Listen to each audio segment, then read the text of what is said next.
Սիրելի հայրենակիցներ, քանի որ սոցցանցերում ակտիվորեն շարունակում են հնարավոր հետընտրական սցենարների վերաբերյալ քննարկումները, մի քանի կարևոր արձանագրում եմ ուզում անել։ Արձանագրում գլխավոր. Նիկոլ Փաշինյանին անգամ կիրառելով վարչական ողջ մեքենան ամբողջ ծավալով, ամբողջ հանրապետության տարածքով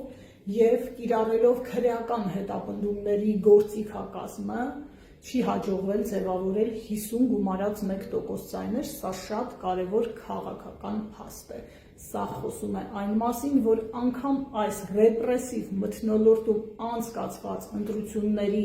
արդյունքներով այս իշխանությանը չի հաջողվել ստանալ հասարակության կեսի աջակցությունը։ Հասարակությունը իր խոսքը ասել է,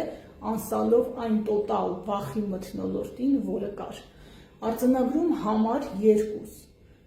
Ընտրությունները ընթացել են լայնամասշտաբ խախտումներով ամբողջ հանրապետության տարածքից այդ օրը ստացվել են բազմաթիվ ահազանգեր, տեսանյութերը ողողված են համացանցում և հիմա ընթանում է ընտրությունների արդյունքների վերահաշվարկի գործընթաց, որը, ինչպես դուք հետևում եք լրահոսից,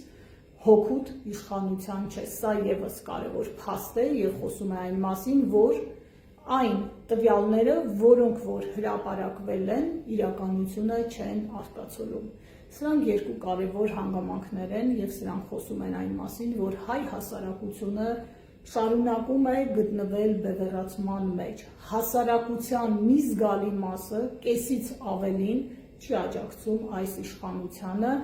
և սա այն մասին է խոսում, որ պայքարը պետք է շարունակել ու մենք տեր ենք կանգնելու մեզ վստահություն հայտնած քաղաքացիների քվեին, մենք